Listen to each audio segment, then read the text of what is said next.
Le sujet de cet exposé est maître et esclave dans le monde grec antique. Ce sujet invite plusieurs réflexions. D'une part, des définitions, puisqu'il faut bien définir maître, qui est toute personne libre, citoyen ou non, dans les sociétés grecques, donc c'est-à-dire dans les cités grecques, aussi bien ceux dont les citoyens qui ont le droit de vote, qui ont le droit de citer dans les agoras et dans les lieux de décision du pouvoir grec, et les métèques, c'est-à-dire ceux qui sont étrangers à la cité. Ce sont souvent des propriétaires terriens, c'est-à-dire qui possèdent des terres à l'extérieur de la cité, à l'extérieur de la ville en elle-même, qu'ils font entretenir par d'autres, ou des travailleurs paysans, ou des esclaves. Ça peut être aussi des artisans, des propriétaires de, pas d'usines, ce serait anachronique, mais de zones d'artisanat. Ça peut être aussi des navigateurs, des naviculaires. Donc tout un tas de personnalités plus ou moins fortunées étant en capacité d'acheter et d'entretenir des esclaves. Les esclaves, eux, sont des personnes sans droit de cité, et le mot personne est bien évidemment à proscrire, puisque ce sont dans le droit grec des objets, ils appartiennent à des maîtres, et ces maîtres sont, et ces esclaves donc obéissent, subissent les ordres de leur maître, avec en théorie silence, et font partie des meubles des maîtres, et ils sont aussi, et peuvent être, et nous le verrons, attachés à des terres, à des, à des boutiques, à des lieux d'artisanat pour leur travail. Un point historiographique qui est bien évidemment important, puisque la définition des termes nous invite à une réflexion sur la société et l'économie grecque, et, et cette société, cette économie, donc, est liée en lien, et donc très liée à la question de l'esclavage. Cette question a été une ligne de clivage entre les deux écoles marxistes et libérales, marxistes avec un L d'ailleurs, hein, entre le I et le TE que j'ai oublié. Deux historiens cités, Finlay et Rostrozov, tous les deux historiens marxistes, qui ont mis d'abord l'idée de la, qui ont d'abord mis en idée un lien très fort entre le travail et l'image dégradante du travail dans les sociétés grecques et l'esclavage. Idée qui a été après plutôt mise en doute, ou du moins nuancée, puisqu'il y a des citoyens grecs qui travaillent, notamment qui travaillent là où l'esclavage travaille. Nous verrons ainsi, nous ne l'avons plus exposé, mais que cette idée du travail et du travail d'esclave et du travail de citoyen libre n'est pas opposée ni opposable. Enfin, cette idée une autre idée qui est aussi très importante, c'est celle que les citoyens auraient un désintérêt pour l'économie. C'est une des grandes idées de Finlay, euh, dont l'escalade permettrait aux citoyens de ne pas toucher à ces idées de travail, ces idées d'économie, et ce qui expliquerait ainsi la faible proportion des Grecs à penser, notamment des Athéniens, à penser le monde au travers de l'économie. Nous parlons de monde grec depuis tout à l'heure, depuis le début. Il faudrait le définir ce monde grec. On choisira volontairement toutes les cités grecques, de Héraclée en mer Noire au nord et à l'est, à Marseille en Gaule. Ça veut dire un cœur en mer Égée, avec des cités, avec la Crète en fermeture au sud, dont les sources en parlent dès moins 3200. Puis Athènes avec son âge d'or, et notamment le début avec les lois de Solon, créateur de la démocratie athénienne en moins 500. Et puis une contestation par Sparte, puis Athènes à partir de 338, enfin jusqu'à 338, puisque c'est l'époque, début de l'époque hellénistique. Ainsi, donc c'est un monde assez large sur le plan géographique, mais culturellement relativement homogène. Bien évidemment, on va avoir des différences dans les calendriers, on va avoir des différences dans les panthéons, dans les manières de faire certains rituels, mais on parle la même langue, on a les mêmes dieux, la même mythologie, et c'est ainsi qu'on nous fera le monde grec. Ainsi, hein, des locuteurs des locuteurs similaires qui ont la même définition du monde barbare autour. Dans les bornes, oula, dans les bornes chronologiques, l'Antiquité grecque est divisée en 3 périodes, archaïque, classique et hellénistique. L'archaïque commence à partir de 3200 avant Jésus-Christ, et la classique se termine en 338 avant Jésus-Christ, puis c'est l'époque hellénistique, avec cette présence, avec donc cette conquête par Alexandre le Grand du monde grec, des cités athéniennes, Sparte et autres, puis sa conquête. Cette période hellénistique va jusqu'à la conquête d'Alexandrie par César, la conquête définitive d'Alexandrie par César. Cette dernière période nous intéresse moins, et on va expliquer pourquoi. Elle n'est plus celle des indépendances grecques, des cités grecques qui perdent de leur autonomie au fur et à mesure. Ainsi, les lois sont moins importantes, elles sont définies par des pouvoirs au-dessus et sont en théorie donc moins pertinentes à étudier quand on questionne les liens entre esclaves et maîtres, puisqu'on part de cités d'abord indépendantes avec leurs propres lois. Ainsi, il y aurait un pouvoir grec relativement autonome entre 320 et 338, une période longue qui apporte évidemment son lot de nuances et de réflexions. Et puis il y a aussi cette construction de l'idéal athénien. Nous verrons que si nous partons de très très loin, nous aurons surtout entre 500 et 308 avant Jésus-Christ des textes et des sources qui permettront d'en parler. Une période longue, donc, avec peu de sources. Le temps long, c'est pour les tendances de fond que les sources ne nous permettent pas de sortir, bien que nous en essayerons d'en faire émerger des auteurs, Aristote, pour son texte, notamment sur la politique, pour son texte sur les lois, notamment sur l'éthique à Nicomaque, sur la création de la cité, et enfin Christophane pour ses textes de théâtre qui font apparaître des esclaves, et enfin quelques textes de loi. Oula, oh merde. Quelques textes de loi comme Isocrate. J'ai perdu. Ou Lysias pour les textes de loi qui font aussi apparaître des esclaves ou leur rôle des esclaves. Enfin, donc, une problématique. Au vu de la différence de situation, l'approche économique et sociale des historiens, peut-on dire qu'il y a eu une diversité de relations maître-esclave? Et pour cela, nous verrons d'abord l'esclave. Nous verrons d'abord si le monde grec est une société esclavagiste. Ici, nous pourrons peut-être voir une tendance de fond au travers des provenances d'esclaves, de la réflexion du rôle de l'esclave dans la société, de leur nombre aussi. Enfin, effectivement, ensuite, nous verrons le rôle économique de l'esclave, ce à quoi il sert, ce pourquoi il est employé, et en même temps les limites du rôle économique, et enfin, de l'esclave et du maître dans la cité, et de l'apport de chacun d'eux. Ainsi, le monde grec est une société esclavagiste. On peut se poser la question. C'est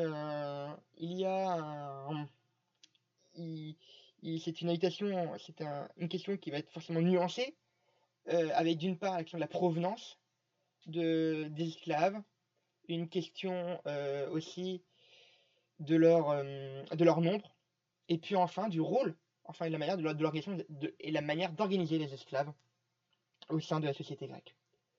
Donc la provenance des esclaves, c'est d'abord une faible oikogenèse, c'est-à-dire une faible reproduction des esclaves au sein des sociétés grecques, principalement du fait de mauvais traitements. Aussi, on ne cherche pas à créer une politique eugéniste à part Sparte avec les Ilotes. On estime que les esclaves on estime, alors évidemment avec tout ce que les chiffres antiques peuvent nous donner comme questionnement, on estime à 5% le taux de reproduction d'un esclave dans la société grecque. Ce sont en réalité beaucoup de prises de guerre qui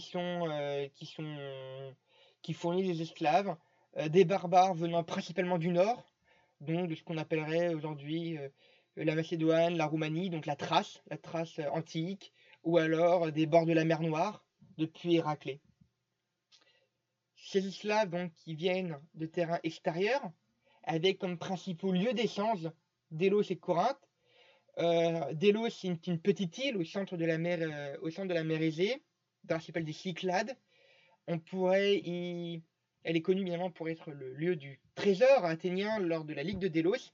C'est aussi une île centrale, un lieu central, un lieu d'échange qui permet de disperser les esclaves selon les besoins, de les amener. Ils passent par la mer Noire, le Prontopide et redescendent. Enfin, deuxième lieu d'échange, c'est Corinthe.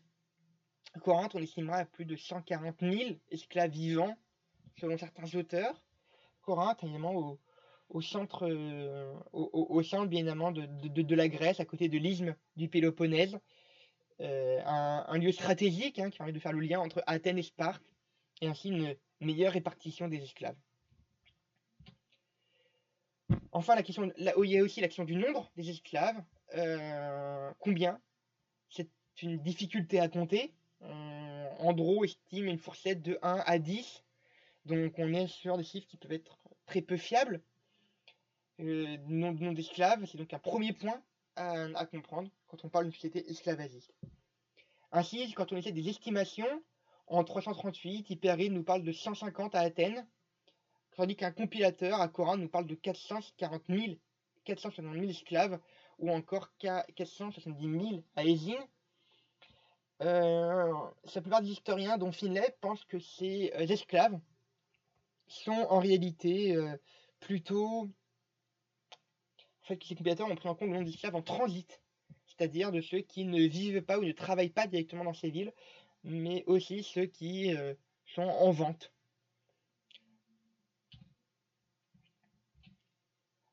Ensuite, enfin, donc pour cette première sous-partie des esclaves ou une main-d'œuvre servile, c'est la question qu'il faut se poser. Ces esclaves sont considérés par Aristote comme des objets avec une âme. C'est un paradoxe dans la société grecque. C'est-à-dire que légalement, ce sont des objets qui sont vendus ou instables selon les besoins, mais on leur reconnaît un droit humain.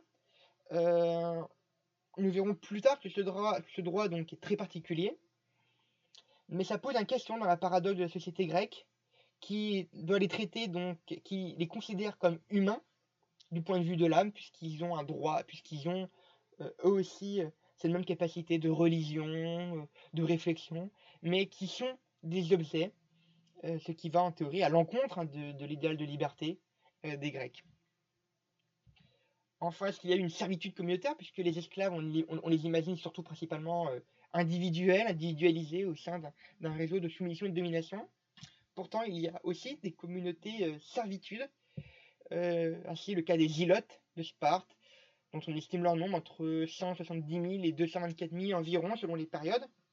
Ils sont attachés à un cléros, à une terre qui est donnée à un citoyen Sparte et qu'ils doivent entretenir pour son compte en échange de la moitié des récoltes, donnent la moitié des récoltes aux citoyens.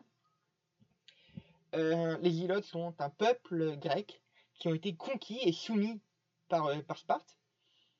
Sparte d'ailleurs, les Spartiates sont en minorité, de 1 contre 20 en moyenne, selon les époques. Et ils forment une servitude communautaire. Ils ne sont pas reconnus comme esclaves, mais dans les faits, il y a des rapprochements très forts à faire, notamment dans la catégorie des dégradations, des humiliations et des sanctions punies, puisqu'ils n'ont pas de droit de citoyen, ils n'ont pas le droit à une défense juridique, ils sont soumis au droit et à la violence de leur maître. Ainsi, la société grecque n'est pas esclavagiste dans l'État, puisqu'on est en dessous des 20% de la population. Cependant, les esclaves ont un rôle important au sein de l'économie grecque, et se font voir auprès de leur maître. Ainsi, il y a un rôle qui est discuté quand même, puisque l'esclave est d'abord un travailleur paysan. On le retrouve notamment dans l'Attique, à Athènes, à cultiver les champs de propriétaires terriens, qui sont d'ailleurs les plus investis en politique. D'une part, car le nombre de terres leur permet d'avoir un revenu suffisamment important pour prétendre aux charges les plus demandeuses financièrement, les charges d'éversitisme, comme la grande prêtrise, qui demande l'achat de bœufs pour les hécatombes. et ce sont aussi donc ceux qui permettent de dégager le plus de temps pour s'investir en politique. Cependant, c'est un modèle de rentabilité qui est mis en doute, puisqu'un esclave demande à être entretenu à plein temps, même quand ce sont des périodes de faible récolte ou de périodes de creux, dans le cadre ou dans le cadre des paysans aussi, hein, entre les semis et les moissons. Il y a des temps morts entre les moissons et les semis d'ailleurs aussi, où l'entretien des champs est moindre. Ainsi, ce modèle-là est mis en doute au fur et à mesure. Cela se prouve notamment par l'appel soit de louer ou des esclaves ou de faire appel à des travailleurs paysans pauvres, citoyens eux aussi, citoyens eux par contre, à la différence des esclaves. Ainsi, on disait en introduction, l'esclave peut travailler avec le citoyen grec libre. Alors il y a un apport des citoyens, et un apport qui est fait aux citoyens, notamment parce que les esclaves les plus recherchés sont ceux qui sont spécialisés sur les marchés, notamment ceux qui savent lire et écrire, qui ont des compétences particulières parmi les captifs dans l'orfèvrerie, dans l'artisanat. Ce n'est pas un hasard, ce sont ceux qui ont le plus cher, puisque ceux qui n'ont que leur force de travail, pour reprendre le vocabulaire marxiste, eux ne sont bons que pour les champs, donc finalement ont un apport, ont une plus-value à proposer qui est bien moindre. Ce gain de temps, il est nécessaire, on en parlait, hein, pour avoir plus de temps, pour avoir plus d'espace dans la dans la conquête du politique grec, notamment à Athènes. Et ce prestige, il y aurait un prestige accru de posséder des esclaves spécialisés, notamment dans le cadre de l'administration bancaire. Ainsi, il n'est pas rare de voir des esclaves devenir comptables de par leurs compétences et de s'occuper de travaux jugés trop difficiles que le citoyen grec ne pourrait ou ne voudrait apprendre. Et donc des esclaves spécialisés, compétents, seraient un prestige pour leur maître, qu'on retrouverait en politique. C'est un bien attaché, nous l'avons dit, et ce bien attaché est une sorte de désintéressement de la part des citoyens grecs, de leurs maîtres, des maîtres grecs auprès de leurs esclaves. Ainsi, l'esclave est attaché à un autre bien, c'est un bien qui est un autre bien, un bien qui peut être un esclave, un spécialiste de la taille de la peinture qui serait attaché à une boutique de poterie. On aurait donc un bien, l'esclave, attaché à un autre bien, la boutique. Et cela pose des questions également sur l'ordre du droit, de la responsabilité. Est-ce que c'est le bien? Est-ce que c'est l'esclave en tant que bien est responsable de la tenue de la boutique, ou est-ce que c'est le maître qui en est responsable? Les esclaves auraient ainsi une marge de liberté plus grande au sein de l'entreprise, au sein de la boutique, puisque les maîtres ne s'en occuperaient peu, voire pas du tout. Ils géreraient eux-mêmes les comptes. Il y a le cas d'un esclave à Athènes qui est jugé, alors pas lui directement, mais il y a une question qui se pose effectivement, puisque un maître achète un esclave et une boutique donc à un autre, et il y a un procès qui est fait par un créditeur de dette, puisque l'esclave était débiteur dans le cadre de la boutique d'un certain nombre de dettes pour le développement du commerce. Ainsi, la question est donc de savoir qui est responsable. Est-ce que c'est le nouvel Astor, est-ce que c'est l'ancien propriétaire ou l'esclave en lui-même? Ça nous montre bien qu'il y a une question de responsabilité, mais qu'il y a aussi une marge très grande pour certains esclaves de la manière de gérer un commerce, notamment la possibilité de prendre des prêts au nom de leur maître. Il y a un affranchissement qui est possible aussi, mais rare, car coûteux, nécessite une pièce d'argent battue sur l'acropole à Athènes. C'est un affranchissement rare, mais effectivement possible, avec notamment dans le cadre de fonctions très particulières, dans le cas de la banque, où notamment hein, où on transmet le commerce à un esclave affranchi. Si l'esclave est affranchi, il n'en est pas moins encore au service de son maître. L'affranchissement lui donne accès à aucun droit, il est considéré comme un métèque, comme un étranger à la cité, et on attend de l'esclave qui continue de vivre avec la famille du maître. L'esclave a donc un rôle économique auprès du maître, à la fois puisqu'il s'occuper de commerce ou de terres dont le maître ne veut pas faire, afin qu'il puisse gagner du temps en politique. Cependant, ce rôle peut être mis en question, notamment dans le cas d'activités peu peu rémunérantes ou peu rentables à grande marge, et donc notamment de la paysannerie ou des mines, où il n'est pas rare de voir des esclaves travailler avec des citoyens. Il faut aussi parler de l'esclave et du maître au sein de la cité, et notamment dans le droit, hein, puisque l'esclave est partie prenante de la procédure pénale, même si c'est un objet. L'esclave peut être invité à témoigner contre ou pour son maître, et il y a à ce moment-là la question de la torture chez un esclave pour qu'on accepte son témoignage et qu'on considère qu'il dit la vérité, il doit être torturé. Il est courant, notamment chez l'Iliade, de voir des appels à la torture d'esclaves.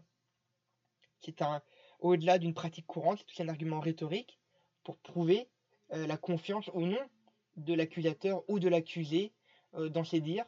S'il a peur que son esclave soit torturé, on peut y voir ou la recherche d'une protection de ses biens, ou aussi un manque de confiance dans ce qu'il dit, puisqu'il aurait peur que son esclave témoigne contre lui. Ensuite, si l'esclave est dans la procédure pénale, il peut être aussi accusé, mais à ce moment-là, c'est le maître qui est accusé à sa place. À partir de 340, un procès a lieu à Athènes à propos de la responsabilité illimitée des maîtres, à savoir à qui est responsable en cas de défaut d'un esclave. Le maître est donc sanctionné à la place du maître par le biais d'amendes ou par le biais de punitions citoyennes classiques à Athènes, une mise au banc de la société, pas forcément une ostracisation qui est une action lourde, mais effectivement amende, refus de soutien au cours de procès. Et c'est la différence entre le maître et l'esclave, puisque le maître n'est pas touché dans son corps quand l'esclave, lui, a des punitions corporelles, fouet, coups, dégradation physique. Et c'est ce que nous allons voir maintenant, car l'esclavage est aussi une affaire de sanctions, d'humiliation et de dégradation. À Sparte, les ilotes pouvaient être appelés par des jeunes Athènes, par des jeunes et des vieux citoyens, notamment les pères, qui les faisaient boire les ilotes jusqu'à l'ivresse et les faisaient habiller dans des tenues souvent contre leur virilité, les faisaient danser afin de montrer à leurs enfants le risque de l'alcool. Alcool pur, hein, bien, qui était bu. Alors que les Grecs le faisaient couper à l'eau pour éviter qu'il tape trop fort. C'est donc un sentiment, on a parlé de sentiments corporels. Il y a aussi des massacres réguliers pour des raisons de sécurité, des ilotes. On l'a dit, hein, les Spartes étaient en infériorité numérique, et il arrivait que de temps en temps, les sources, notamment des sources opposées aux Spartes, pour montrer leur cruauté et leur côté barbare, descendent dans les terres cultivées par les ilotes et en tuent un certain nombre de questions de sas, on est proche de la sas. Évidemment, ce sujet à interprétation, notamment entre la cruauté ou l'entraînement de jeunes, puisqu'il y a des sources, notamment quelques sources spartiates et des théories d'historiens qui vont dans le sens que les ilotes pouvaient être sassés par des jeunes spartiates dont l'apprentissage de la guerre était en train d'être fait, afin d'une part de leur apprendre à tuer, à chasser et l'art de la guerre. Alors, est-ce qu'il y aurait eu une sanction, une dureté des maîtres grecs tout au long de la période? C'est une question qu'on se pose et qui est battue en brèche notamment par les pièces de Christophane. Au cours de sa carrière d'auteur, 2 pièces montrent deux relations différentes avec des esclaves. Un maître qui se méfie, qui a peur d'être volé ou menti par ses esclaves et qui tend à se saisir de bouts de bois pour les frapper. Et puis, à court d'autres jeux, Christophane décrit un maître au contraire très proche de ses esclaves, qui les soie et qui leur fait confiance et confie même à l'un d'entre eux des missions importantes de la gestion du domaine. Ainsi, il y aurait eu, durant la période de Christophane, une question plus large de l'évolution du traitement des esclaves, peut-être par manque peut-être par manque de bras ou parce qu'il y a une question morale aussi du traitement des esclaves. au sein de la société athénienne. Ah, d'accord, ok, il y a une erreur. Bon. Ah. Tiens. Il y a une erreur quelque part. Ok. Ok. Enfin, il y a la question de l'armée.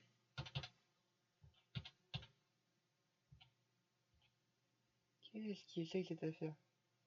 Enfin, il y a la question de l'armée au sein de l'esclave de l'armée grecque, puisque l'esclave est aussi à la fois un remplaçant qui peut être utilisé par le citoyen, qui doit faire son service et qui décide de payer d'envoyer un esclave à sa place dans le cadre de service militaire. Ça peut être aussi un aide de camp.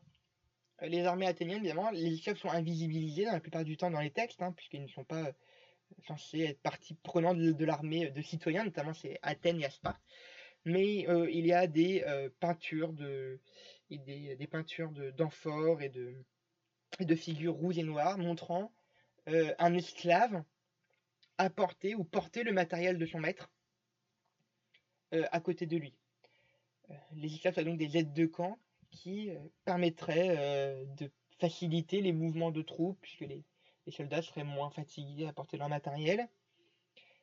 Et enfin, en cas de conflit nécessitant un nombre de troupes, les esclaves pouvaient être incorporés dans les bataillons.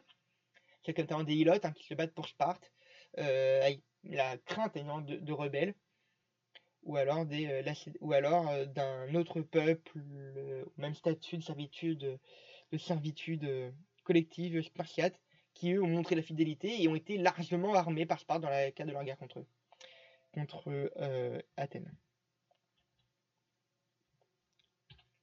Donc, en conclusion, on pourrait dire plusieurs choses. D'une part, que les relations ont évolué. Elles ont évolué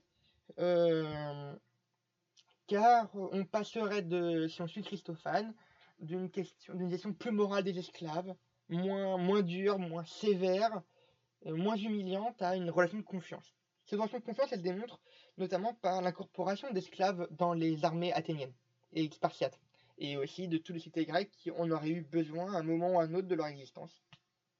Le deuxième point, c'est que la diversité de ces relations maître-esclave dépend beaucoup aussi du rôle de l'esclave au sein de la cité et du point de vue économique du maître.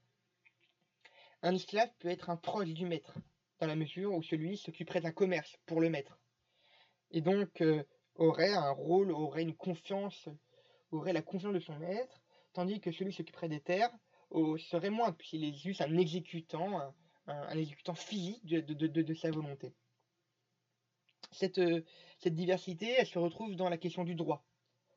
À la fois parce que le maître est responsable de toutes les actions de son esclave, mais aussi parce que l'esclave a une marge de manœuvre, malgré tout. Et si le maître peut avoir son esclave, cela n'empêche pas l'esclave de devoir subir la torture pour faire dire la vérité à l'esclave, ou pour être sûr qu'il dit la vérité lors de son premier témoignage. Enfin, cette diversité s'explique aussi par la provenance et la qualité de la provenance des esclaves. Très peu d'oikogenèse, très peu d'esclaves nés en Grèce à proprement parler. Beaucoup d'esclaves spécialisés en théorie. On attend beaucoup d'artisans, d'orfèvres, de comptables aussi, quand c'est plus rare, mais existant aussi, ou formés à la comptabilité,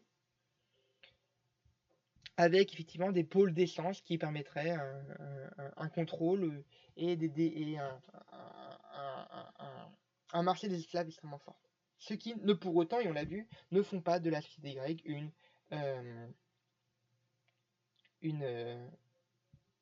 société esclavagiste. Alors, pour ouvrir, on pourrait questionner la suite de la société grecque. Comment est-ce qu'elle évolue dans le monde hellénistique? Comment est-ce qu'elle évolue dans le monde romain après, dans le rôle des esclaves? Aussi questionner, ou alors même carrément questionner la société esclavagiste et la différence entre la société grecque et les sociétés coloniales du 15e, 18e siècle en Amérique.